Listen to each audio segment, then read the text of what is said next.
Thy name, thy kingdom come, thy will be done in earth as it is in heaven. Give us this day our daily bread, and forgive us our debts as we forgive our debtors. Lead us not into temptation, but deliver us from evil. For thine is the kingdom, the power, and the glory forever. Amen.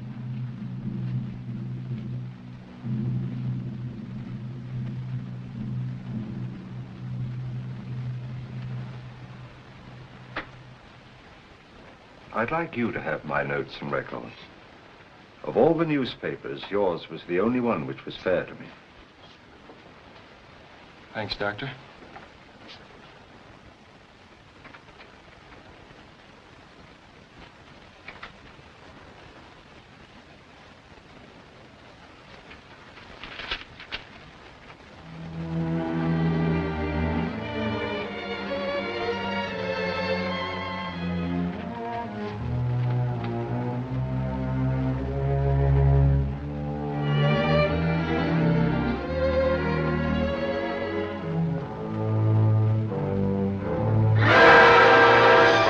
The 13th. This morning, my old friend George Kingsley was conducting his class at the University of Newcastle.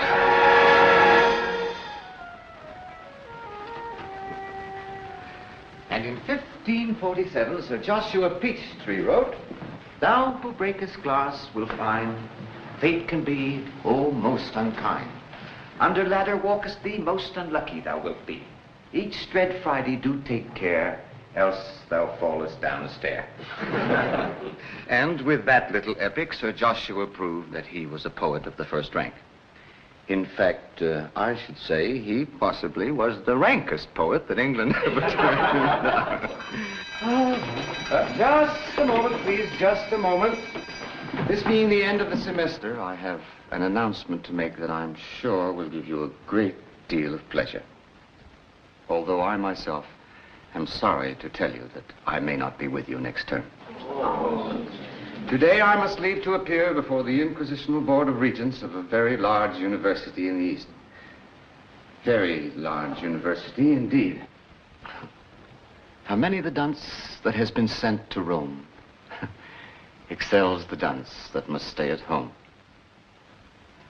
I sincerely hope the board does not like me. I'll try and be back next term. Oh, my umbrella.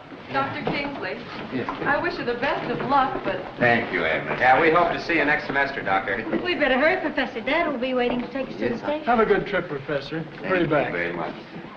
Professor. Yes, Tom. English won't seem the same without you. Well, that's very nice of you Come on, indeed, Tom. Professor. Goodbye, yes, Tom. You know, Gene, I'm going to miss all this. But most of all, I'm going to miss your father. A brilliant man, Gene. It distresses me to think that such a great brain surgeon should be so utterly wasted in Newcastle. Newcastle is a very welcome port in a very bad storm. Why, if it hadn't been for you, Professor, I don't know what we would have done. Dear.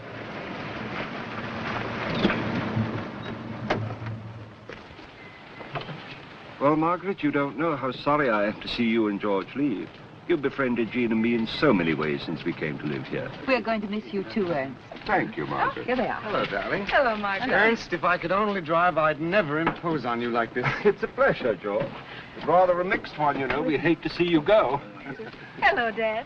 Oh, I knew I'd forgotten something. As usual. What now? Ernest, would you mind stopping at the students' cleaning shop? My one and only hat is there. And a professor must have dignity when he goes to the city lesson.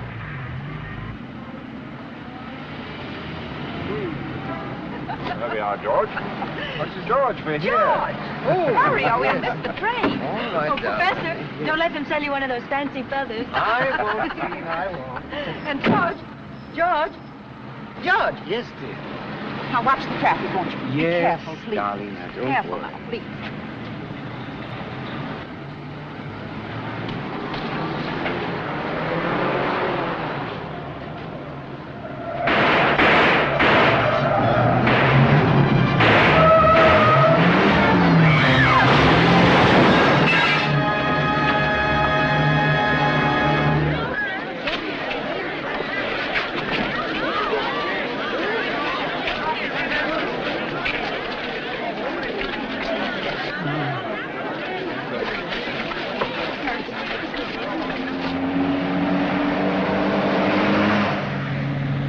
Red Cannon now belongs to the history of crime.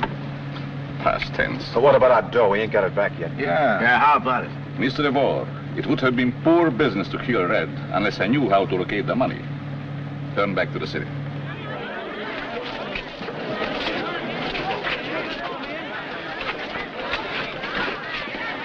Ernst. He's going to be all right, my dear. Now, you go home with Jean and I'll call you later. We'll be waiting, Dad. Come on.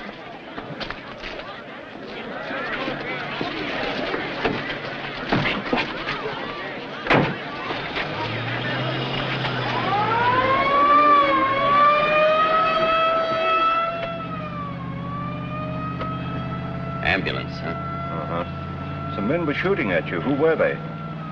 Just a few of my pals. How bad am I hurt? A few minor cuts on the scalp, that's all. Any pain? No, not much. Who's the other customer? The man you ran down. He's dying. Softy, huh? Did those guys get away? Yes. And pull the bell cord of this bus. This is where I get off. I'm going rat killing. Hey, I'm tied down. What is this, a pinch?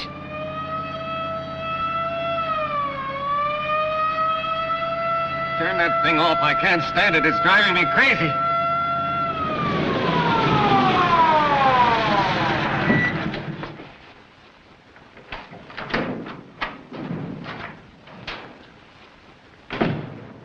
It's no use, Sovak. Kingsley has compound frontal and parietal fracture and severe concussion of the cerebrum. Just a matter of hours or minutes.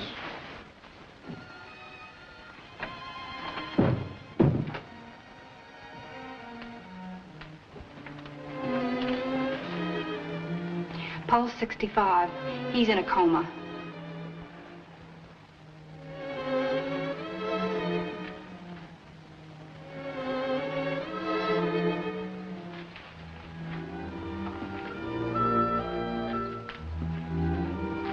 All right, nurse, you can go. I'll stay. What's the matter with me, Doc?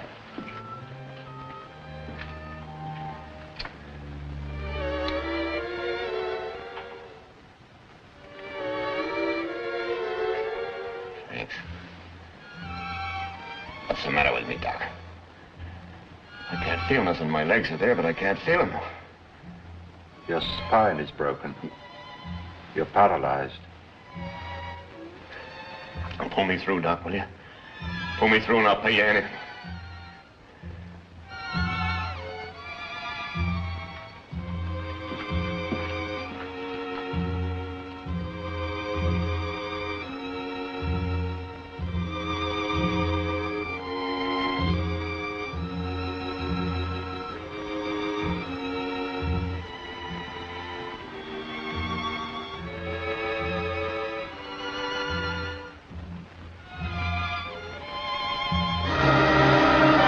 The only possible way to save George Kingsley's life is by a brain transplantation, an operation I performed successfully on animals.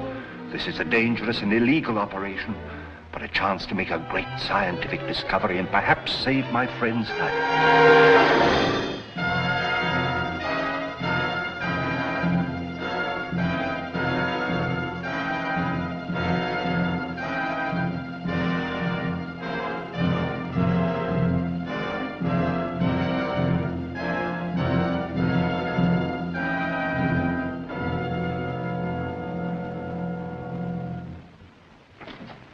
Ernst, how long will his head be bandaged?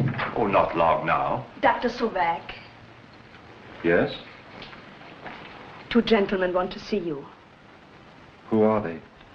They are detectives, I believe. I'll see them. Excuse me, please. I'll be right back, George. A miraculous recovery, Mrs. Kingsley. Amazing. It's Cannon, all right. Well, Doctor, the head injuries caused death? And many complications. His spine was broken. We did all we could for him. Don't feel badly about it, Doctor. He wasn't worth it. He had nothing but the electric chair to live for. Did he say anything before he died? About money, for instance? Not that I know.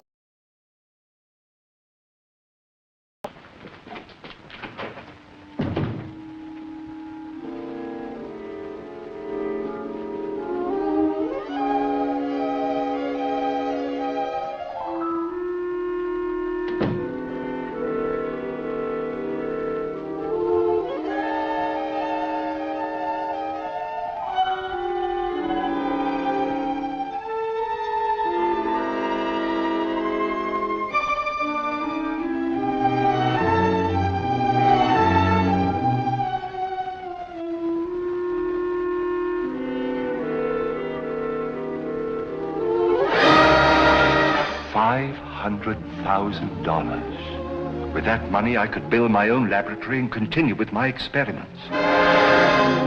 Kingsley is convalescing and seems to show some of Red Cannon's traits. Does the Cannon brain in Kingsley's head retain the knowledge of the hidden money?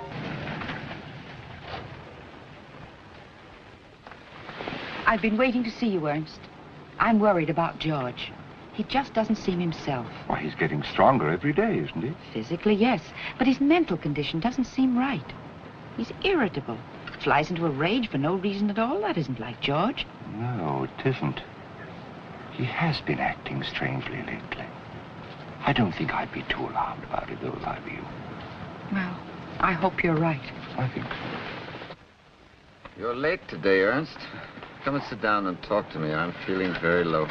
Will you have some tea? No, thanks. The trouble with you is you're feeling too well. Too well?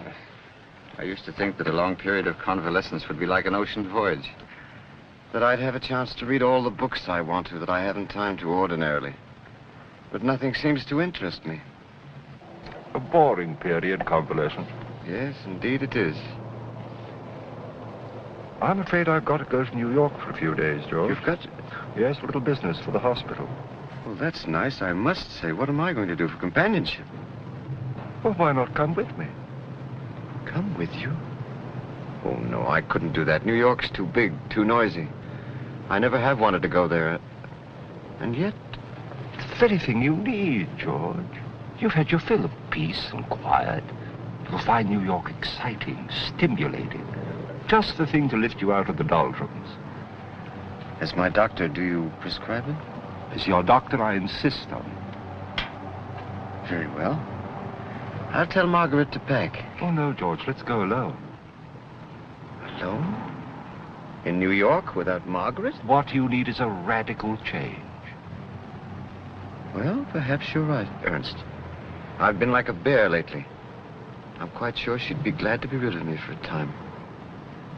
New York. New York, I wonder...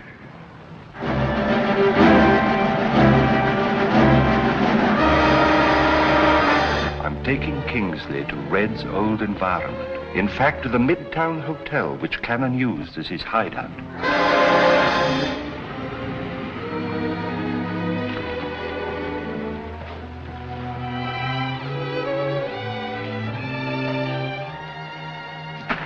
Good afternoon, gentlemen. We'd like adjoining rooms.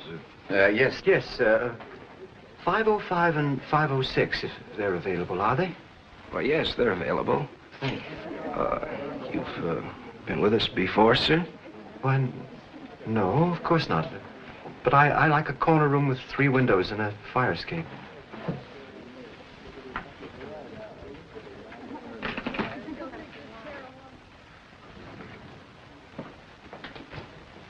This way, gentlemen.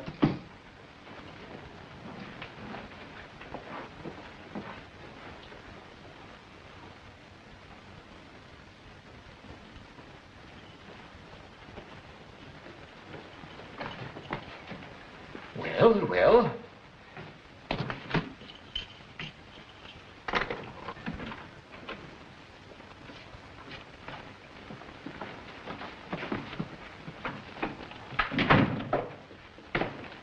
I'm in the next room, Ernst. Will you bring the black bag in here, please?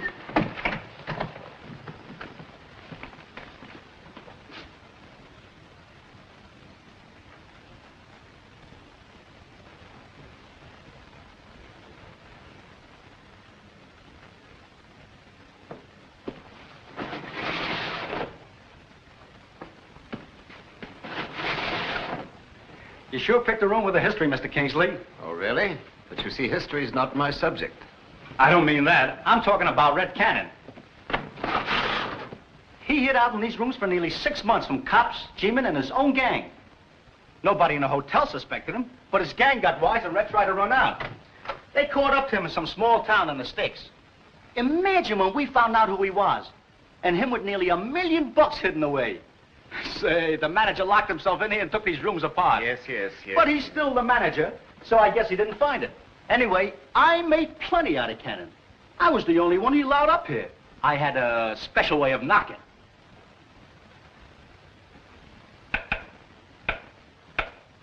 Yes, sir. That's it. Thanks.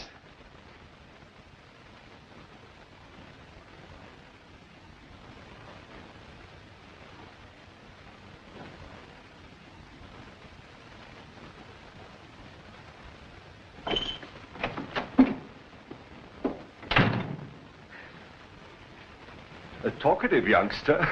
Babbles on like Tennyson's brook. Ernst, I'm going to freshen up a bit.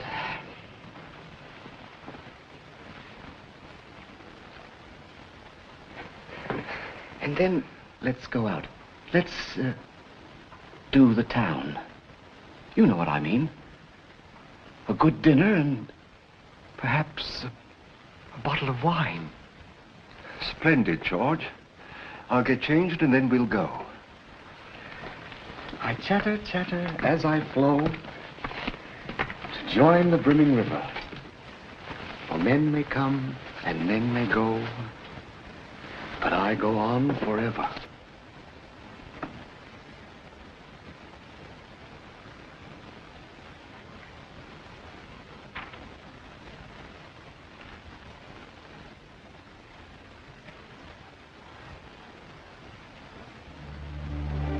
The Cannon brain remembers this hotel. Will it also remember Red's friends? Miller, Kane, DeVore, and Marnie. I'm taking Kingsley to the Club Royale where he'll see Sonny Rogers, Cannon's former sweetheart. My kisses captured your lips, but never reached your heart. Last night I thought you loved me dearly. And I was An old-fashioned. George, I'm ready for anything. Do. Yes, sir. But now you're as far as the tiniest star.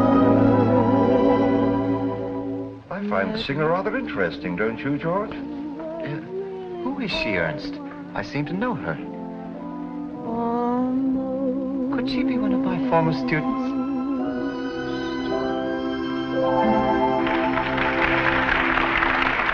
I really am surprised, George, that you're pretending to know the singer. Oh, come now, Ernst. I'm a college professor, not a college boy. All these people here on pleasure bent. And pleasure brings as surely in her train remorse and sorrow and vindictive pain, as William Cowper says.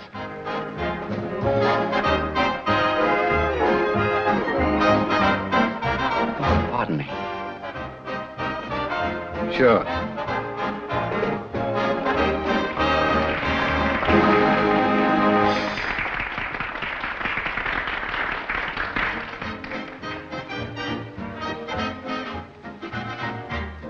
Why, what's wrong, George?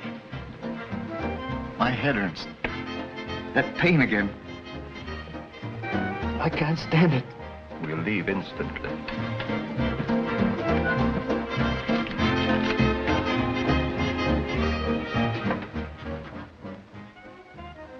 Yes?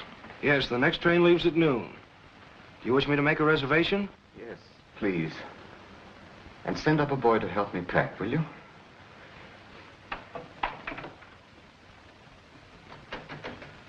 Well, good morning, George. You slept late. But my sleep doesn't seem to refresh me. Ernst, we're old enough friends that we don't have to deceive each other. Why do you say that? And tell me, what is the matter with me? My sleep only seems to tire me. And I'm haunted by the most horrible dreams. A perfectly normal reaction to the shock of your accident, George. Come in.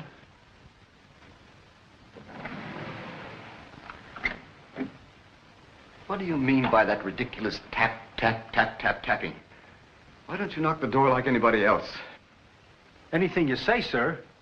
You wanted me to pack? Yes. I don't know what I'm doing here anyway. Ernst, I'm going home. I need Margaret. I don't think I'd try to leave today, George. Now, you can stop the packing. Yes, sir.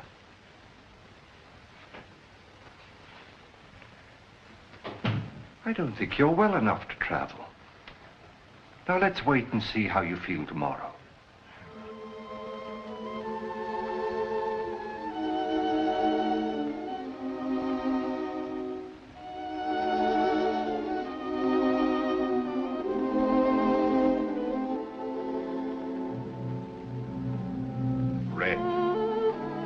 Red Cannon.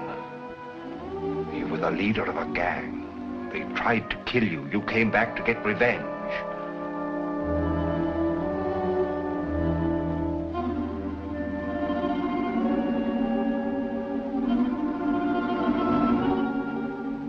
Red, do you remember the name Marney? Marney. He's the one who took your place. Marney, Miller, Kane, Duvall. Why did they try to kill you, Red? To get your money? But they didn't find it, did they? It's safe, just where you hid it. Where is it, Red? Marney, Miller, Kane, Duvall.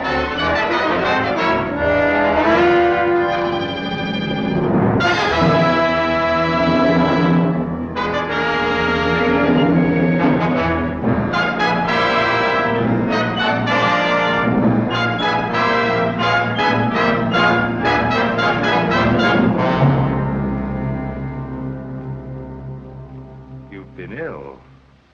Red. I remember that hick town. You're the doc, ain't you? Yes.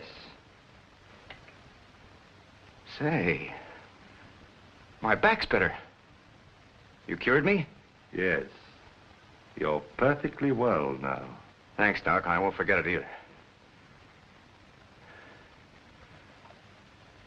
Midtown Hotel, huh?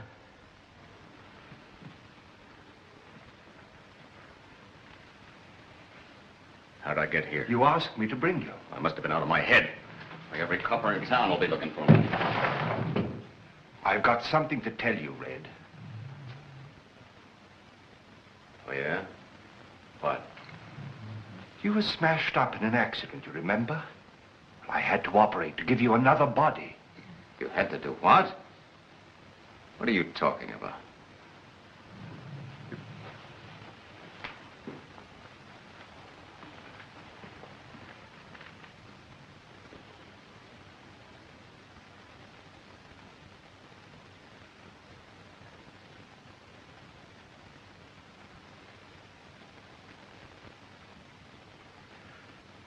Why did you do this to me? It was the only way to keep you alive. Oh.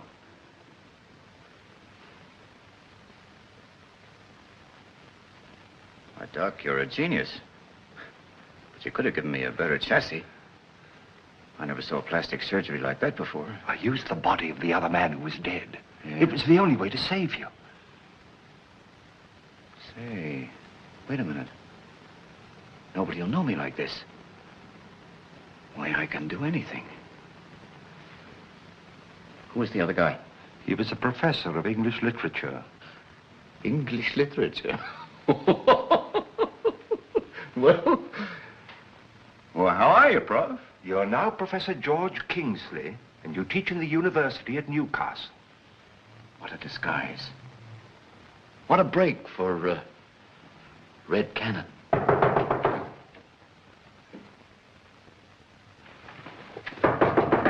Come in.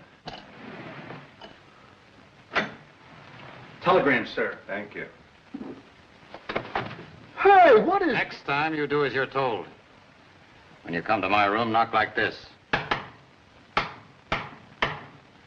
scram. Yes, sir. Next time.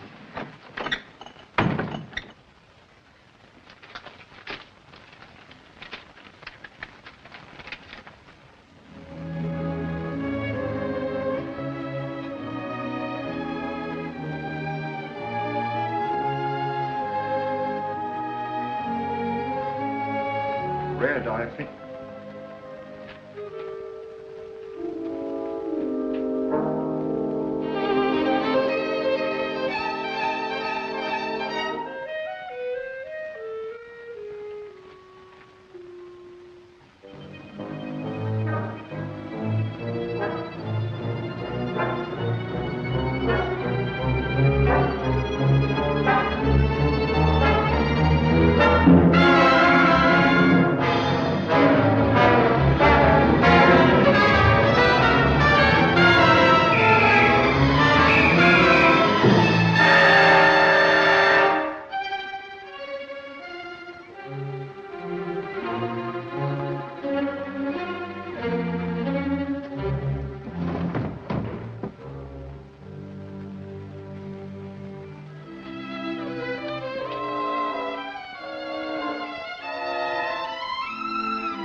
Good morning, sir. I'll take them.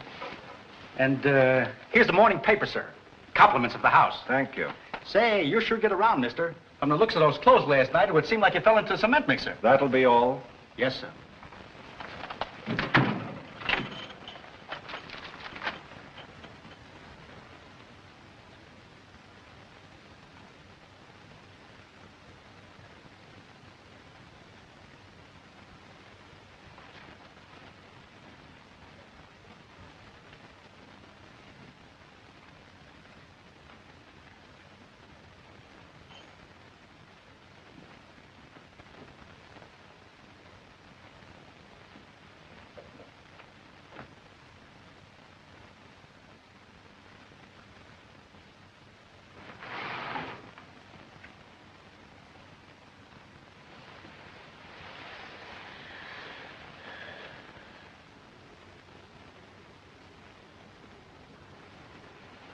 Morning?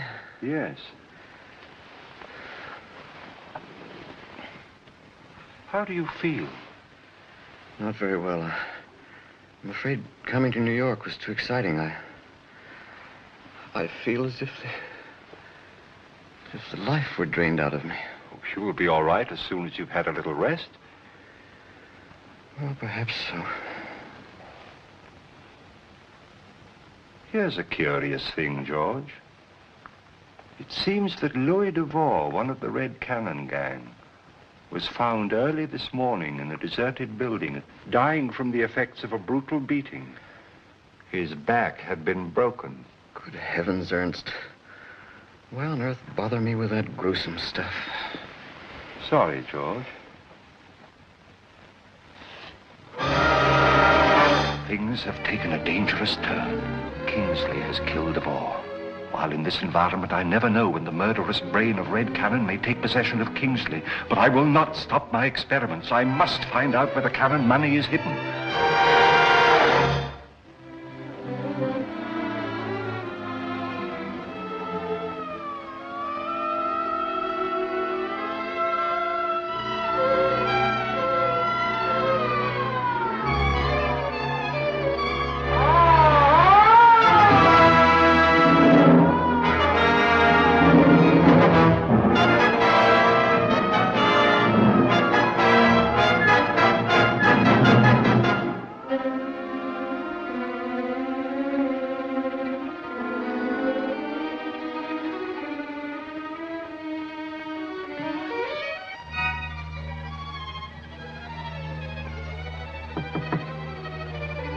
All ready, George?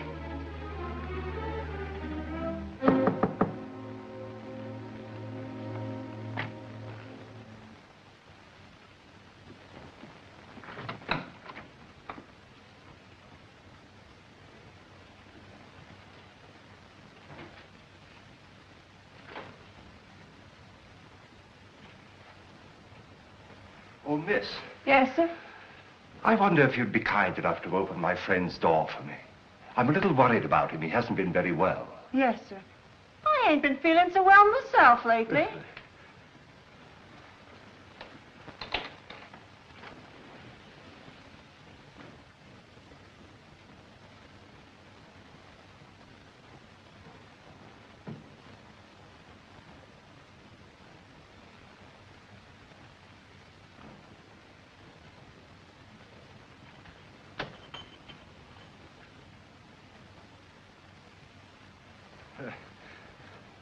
Evidently, my friend has gone out.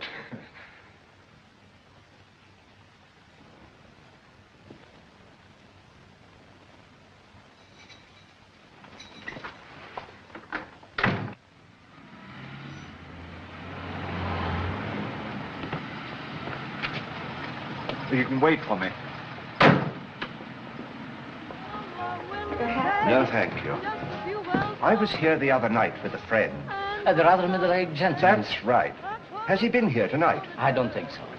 Oh, wait a minute. There was a gentleman that looked like him at the bar. At the bar? Oh, no. On second thought, it couldn't have been your friend. And besides, that man left a little while ago, sir. Oh.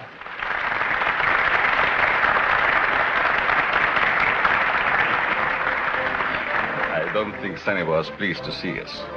Why are we wasting time fooling around here? Didn't you see that newspaper picture of Devore's battered body? So maybe they'd kill us after us, too. A good deduction. But who would want us dead, except some friend of Red's?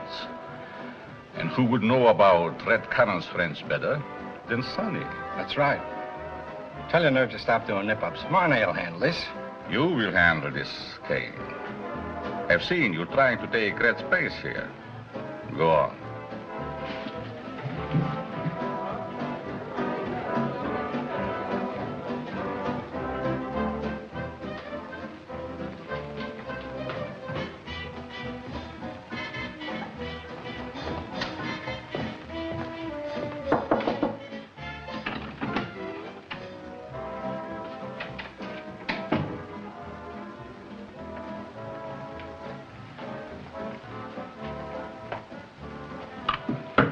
I didn't have any part of DeVore's killing. Nobody said you did. And everything's just lovely. I'd like to see you at your apartment after you get through.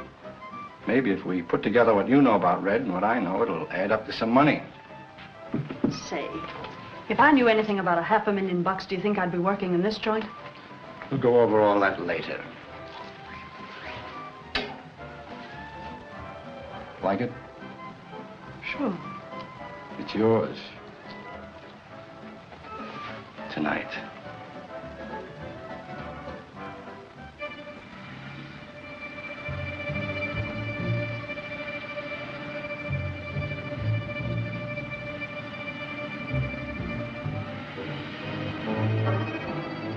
Hey, what is this?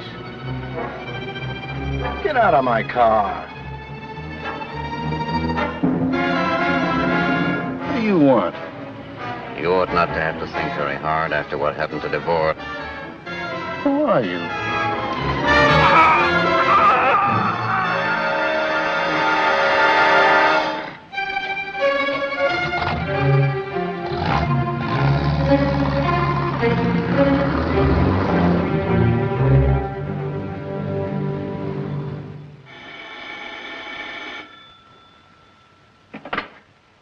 Hello, Bill.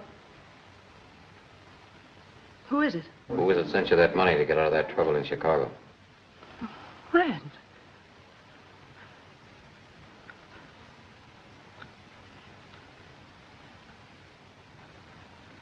You're alive? Oh, yes. I'll be right up.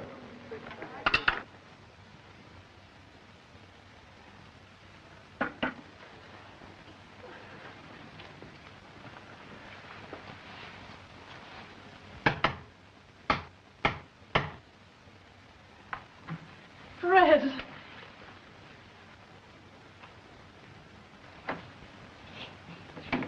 Well, of all the... Don't speak.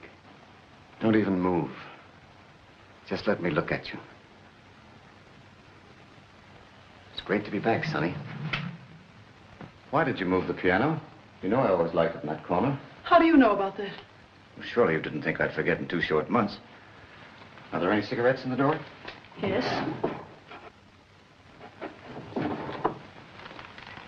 You look good, darling. Come on, let's have a drink.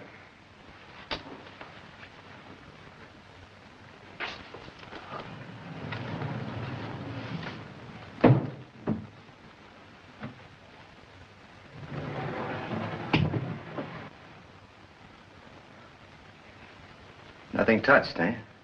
Good girl.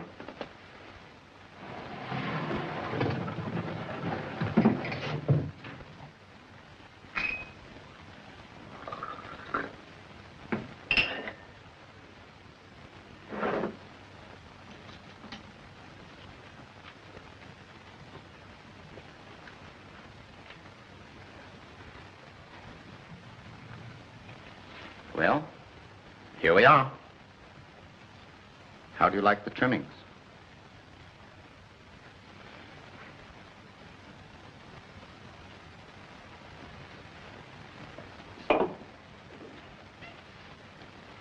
Let me put it on.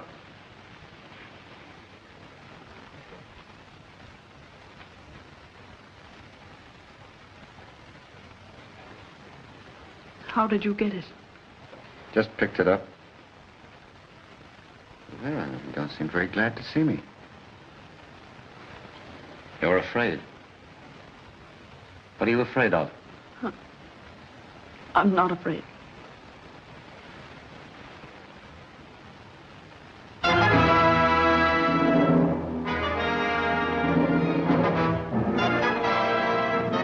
Red Cannon must be jumping with joy in his grave the way his boys are getting knocked off. All right, boy. About the DeVore and Kane murders. You know, they were both Cannon's men. We've always believed that his own gang was responsible for Red's death. Can some friend of his be systematically killing off his murderers? That dead gangster has no friends. Now, I want you to go out and find Marney and Miller. Yes, sir. Okay. Take a couple of men with you and check the Ritz Manor apartments.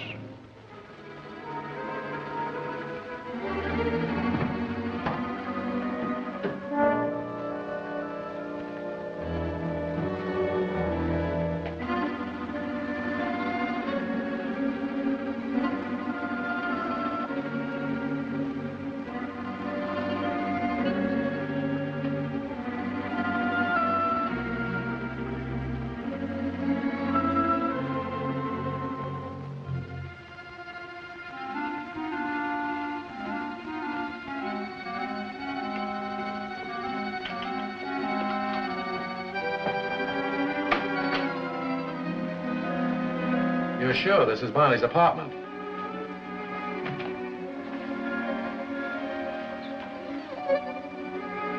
Oh, good afternoon. I'm sorry, but Mr. Marney is not at home. Do you mind if we wait for him? Not at all. Are you a friend of Mr. Marney? In a way, I'm just waiting till he comes back. Who are you? What? We're from police headquarters. Oh, I see. My name is Kingsley. I'm a professor of English at the University of Newcastle. From Newcastle? Yes. You the professor was hit the time Red Cannon was killed? That's right.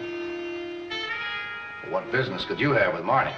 You better come along with us and explain that to the DA.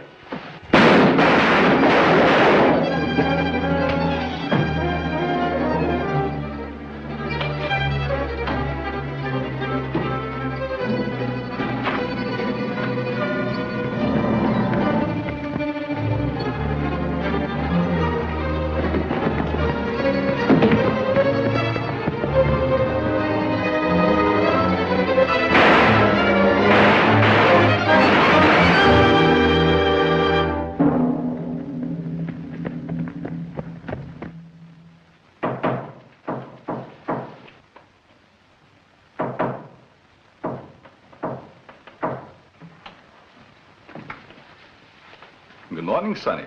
Marney. What's the matter? Aren't we welcome?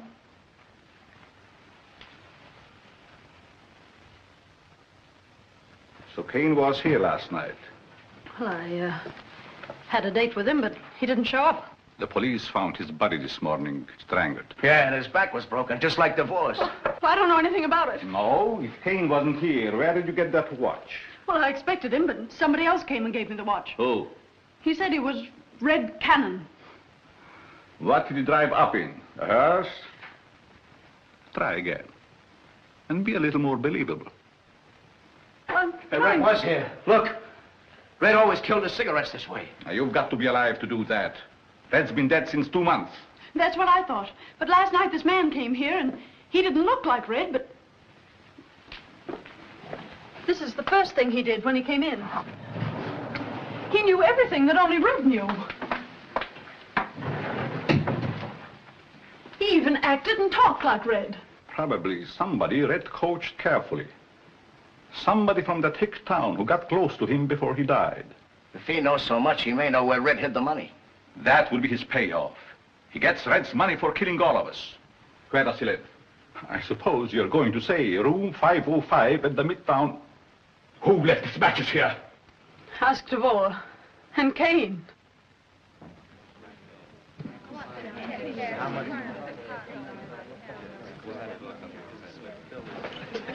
Thank you.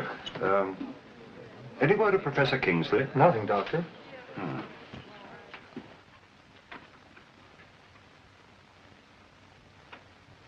Dad. Margaret was so worried. We talked it over and decided to come on to New York. Ernest, I just had to see George. Where is he? Well, he's out. I don't quite know where. But I thought you were always with him. I'm afraid you're not going to like this, Margaret, but I'm going to be quite blunt with you. When George was convalescing at home, you were a marvelous nurse. Well, I did what I could. Exactly. When he turned his head, you were there to adjust the pillow. If he reached for a glass of water, you were pouring it for him. Sorry, I couldn't have done more. But that was just the trouble. If you'd kept it up, you'd have been a permanent invalid.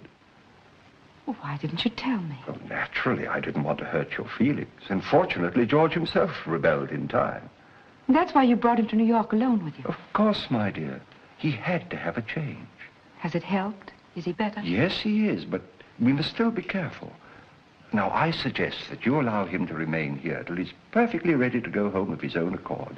And don't try to see him. Oh, but... Now, you and Jean go up to your rooms and get some rest and take the first train out for Newcastle in the morning, huh? Well, if it's best for him, all right. Believe me, it is. Oh, there's George. Margaret, you said you wouldn't try to see him. Now, please, will you take it please, to a room, but Jean? Dad. Jean, I assure you what I'm doing is for his own good. Now, please believe me.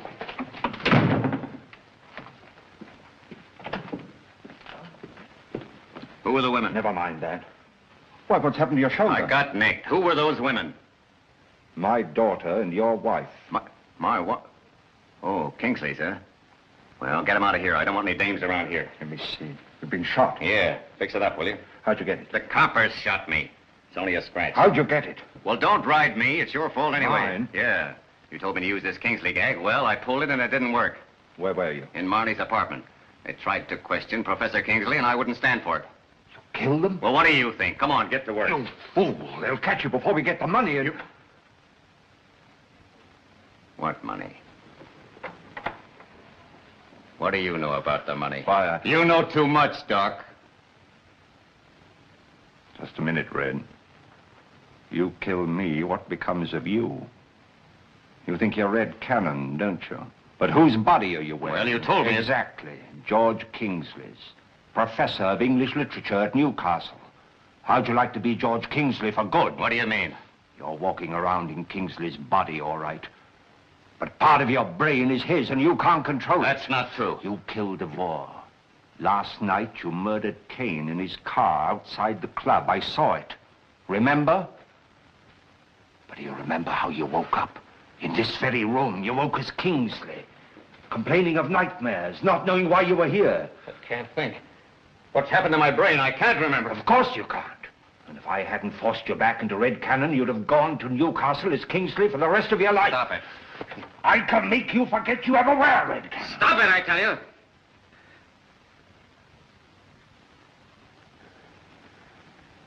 I'll cut you in on the dough. You'll get your share. From now on, you do exactly as I say. Okay, Doc.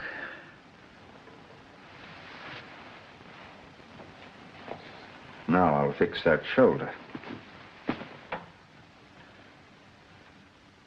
It's no use, Jean. I'm not going home in the morning, not unless George goes with me. But you told Dad... I don't care what I said. When George came in, your father practically ran me out of the room. He's trying to conceal something. No, Margaret. I'm going to see George now. And if Ernst tries to stop me, I'll call a New York doctor. Margaret, I'm sure you're worrying over nothing. But I'll go talk to Dad. There you are. Okay. Nice job, Doc. It's not safe to stay here too long. You get that money tonight. Maybe you're right. I'll get going right away. Professor King... Dad. Jean. Dad, he didn't even know who I was. Oh, nonsense, Jean. And the way he looked. He was like Professor Kingsley, and yet... Dad, what is back of all this? Haven't you guessed? The operation I performed was a brain transplantation. Then his brain... Is partly the brain of Red Cannon. Dad, your best friend. Oh, you couldn't. I saved his life, didn't I? Well, what's the good of that if you've turned him into a criminal? My only thought was to keep him alive, I swear it. But when I saw signs of the gradual awakening of the Cannon brain, I knew I'd made a great discovery for science. Cannon's a gangster, a murderer. All right. But in the meantime, I've proved what I always knew to be true. Transplanted human brain cells will live and function. What a triumph! Think of it. I'm not a scientist, Father. I can only see you destroying your best friend. Oh, it's too late to think of that. But you must. Think what you're doing to him and Margaret. Oh, he'll be all right. As soon as I get him back to Newcastle, he'll forget all about this. But I can't do that until... Until what? Until the experiment is completed. You've got to take him home tomorrow. Why? Because it's the only human thing to do. Margaret is suspicious. She threatens to call in a New York doctor, then the truth is bound to come out. Don't forget, Dad, you had no legal right to operate. It means prison. And every chance you might have had for a career in this country is lost.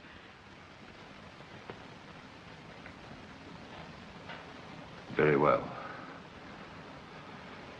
Tell Margaret we'll go back to Newcastle in the morning. I'll tell her.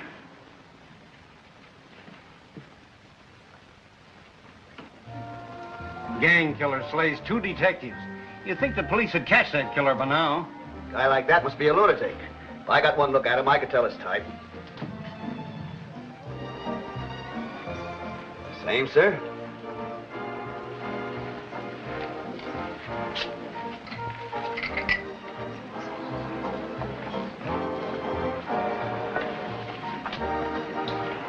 Oh, hello, darling. I sent you a message. I was coming back to your dressing room.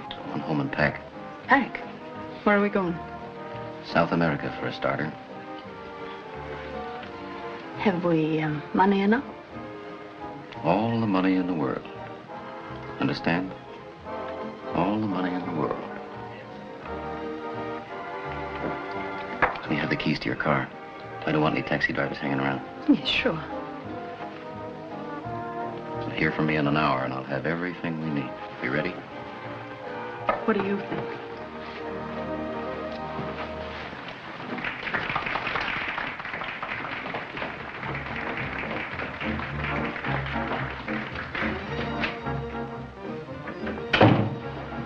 He wants me to run away with him. He's going to pick up the money now. Good. I knew he would, sooner or later. We'll get it and split it 3 ways. Well, that's all right with me.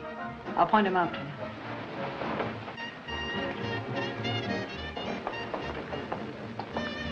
There he is at the bar, just getting up. He's taking my car. It should be easy to follow.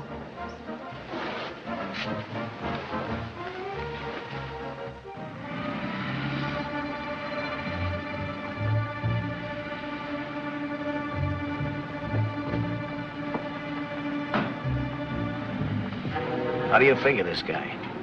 The way Red got hit, he couldn't have told everything he knew before he died. I only know that Red is planted in a graveyard, and I am not afraid of anyone else.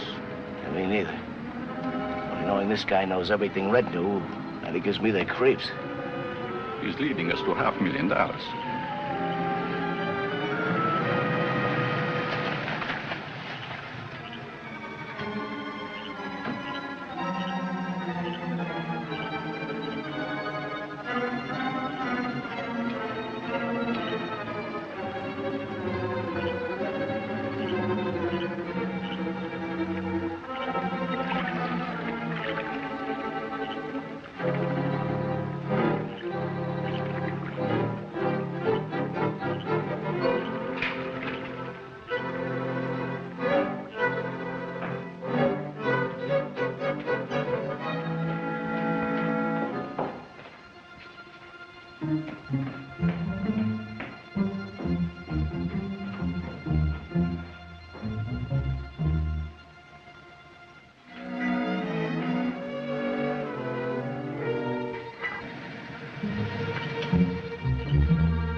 We'll take that box. Go Go ahead and shoot if you want to dive 200 feet for it. The money is what we want. Hand it over, and we'll give you a break. Okay. Come and get it. Keep him covered.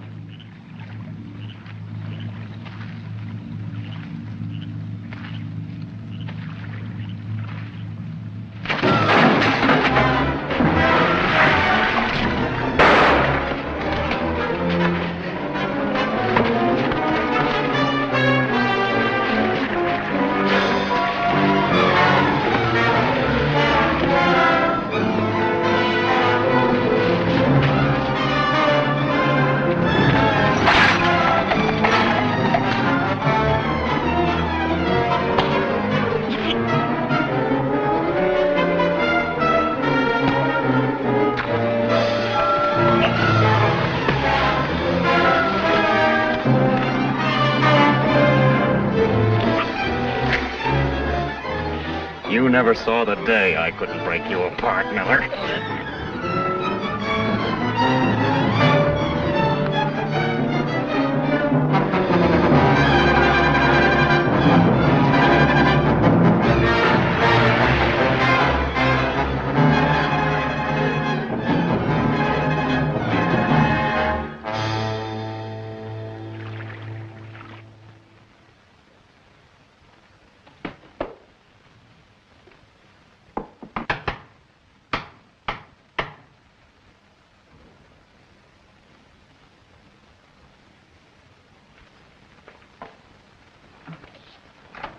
What's happened? Where's Miller? Get me something to open this. Hurry.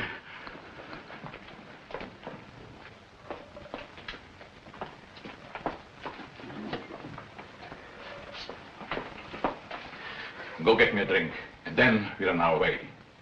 Sonny, the split on this now is 2 ways.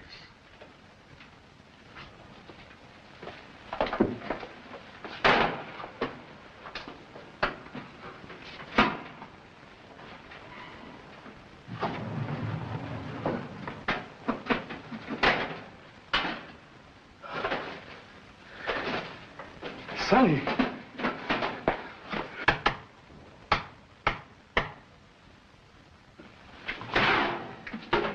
Get in there.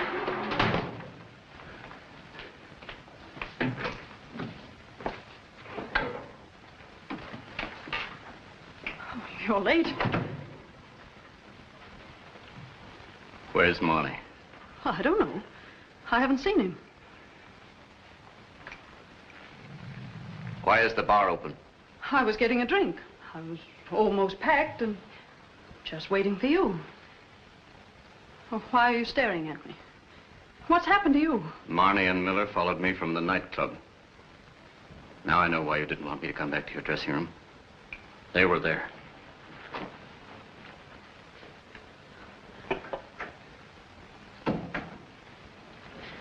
Red, what are you looking for? Don't you believe me? I haven't seen Marnie for 6 months.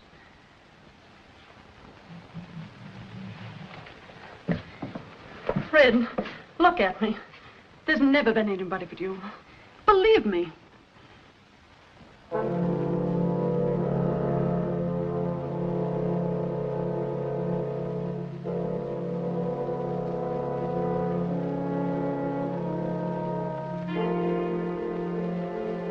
What were you saying?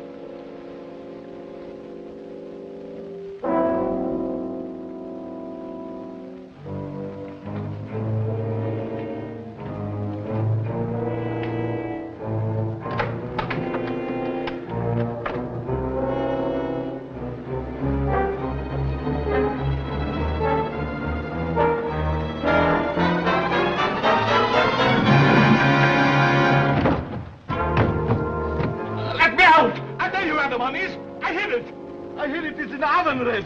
It's in the oven. Let me out. I tell you where the money is. It's in the oven. Let me out. Let me out. Mr. Hare.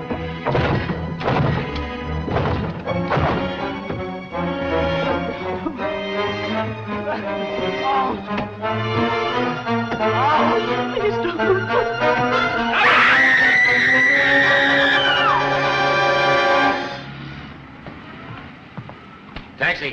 Yes, sir. Where to? Wesley Airport. Yes, sir. Pardon the order. A hack driver that works all night shouldn't have kids. All night you work your heart out for the little woman and the little darling. All day long while you're trying to snatch 40 winks, the old lady slams the doors. The kids chase each other in and out of the room. One kid jumps up on the bed, hops on your stomach. Daddy, tell me a story. Tell me a funny story. I knock him out of the bed. He screams. The old lady calls me a tramp. Home sweet home. I'll kill him. Shut up. I don't like gappy taxi drivers.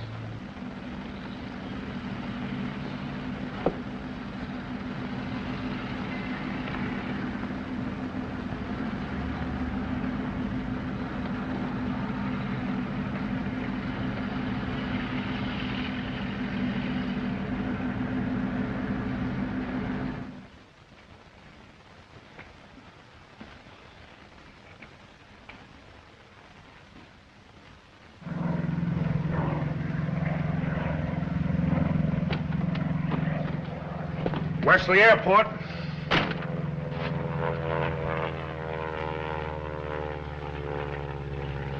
Wesley Airport. What? Wesley Airport. Drive me to the Midtown Hotel. Midtown Hotel. It's a crazy business, but it's a living.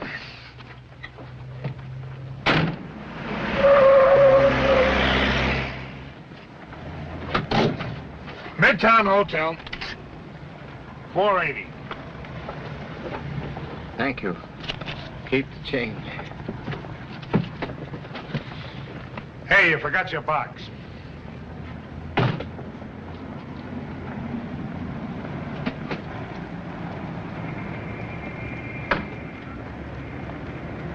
$1,000.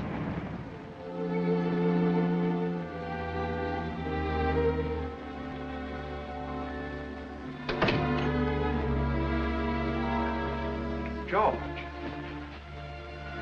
Ernst, something's happened to my mind. I found myself in a taxi, and I don't know how I got there.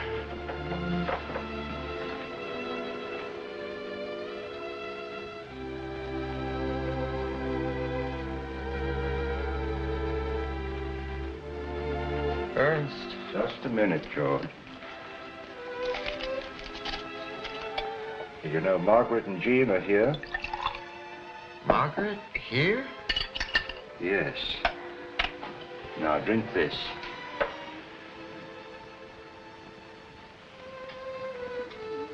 I want you to get some rest before you see them.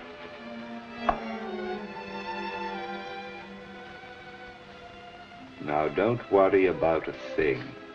Tomorrow, everything will be all right.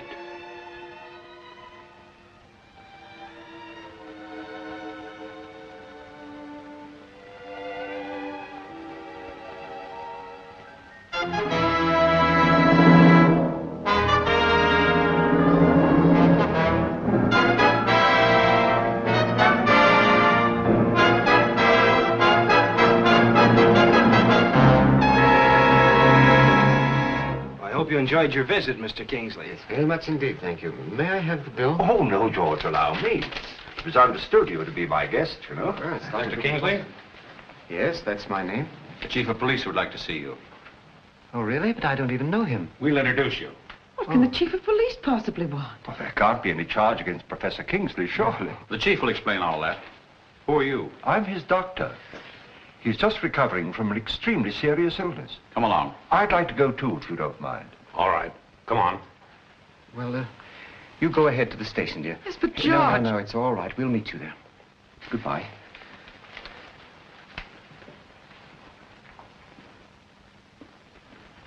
This is Mr. Kingsley, Chief, and his doctor. Sit down, gentlemen. Oh, thank you very much. The cab driver tried to change this at the bank. Circumstances are so unusual, we're holding him for investigation. $1,000? Look, Ernst, $1,000 bill. They really exist. The cab driver said you gave him that for a tip. The cab drivers? That's a kingly gesture. I'm sure you honor me, but $1,000, why, that's almost 6 months' salary. Bring the driver in. What's your occupation, Mr. Kingsley? I'm a professor of English literature. And I might add, a very underpaid professor. Come on, I gotta get out of here. I tell you, I gotta get out of here. In there. My wife, she won't like having me staying in jail. Is this the man that gave you that $1,000 bill? How do you do? Him? Does he look like a grand note to you? The guy I was talking about was a gangster who pushed me in the face. Can you imagine him pushing me in the face? Oh, no. That's all, Mr. Kingsley. Sorry to have inconvenienced you. Thanks for coming in. Thank you. We've barely time to catch the train, George. Yes. Back in Newcastle, the Red Cannon brain has become completely dormant. Kingsley has returned to his classroom. And now I can actually bring to a realization my plans for a great laboratory and give the world the benefit of my scientific knowledge. Thus, you see, the Elizabethan novel was a minor passing form and fed the drama of the period, which, I might add, devoured it avidly. I'm going to let you go a little early this afternoon. Early, but not immediately. And I'm quite sure you'll all be glad to hear that tomorrow we're going to have a quiz on the past 2 weeks' work. I must apologize for not giving you your full hour this afternoon, but my closest friend, Dr. Sovak, is leaving Newcastle.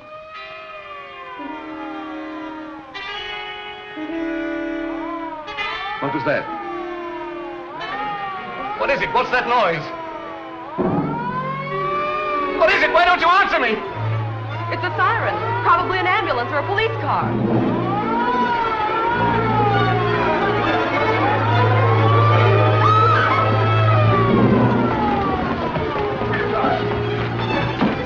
Come on, maybe we can help you. What can we do?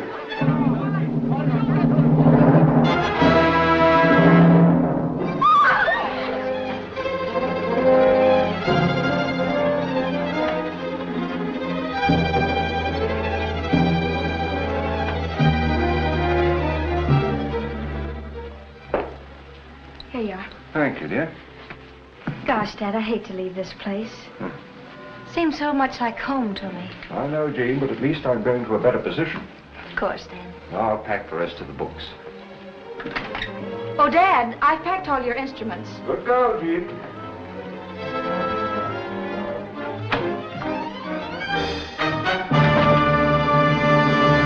Why, Where is he? Where's the doc? I want my dough. Where is it? You know where it is. You're sneaking away with it. What do you Yes, mean? you do. Tell me where it is. Dad! Stop it. Red!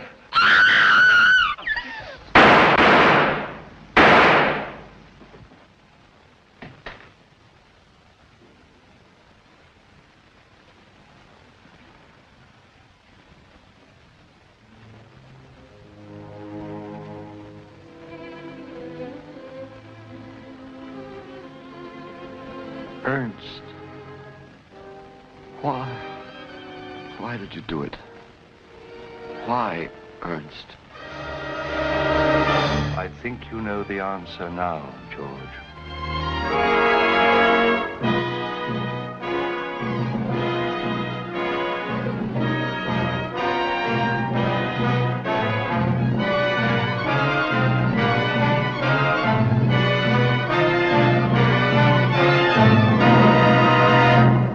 I pronounce this man dead.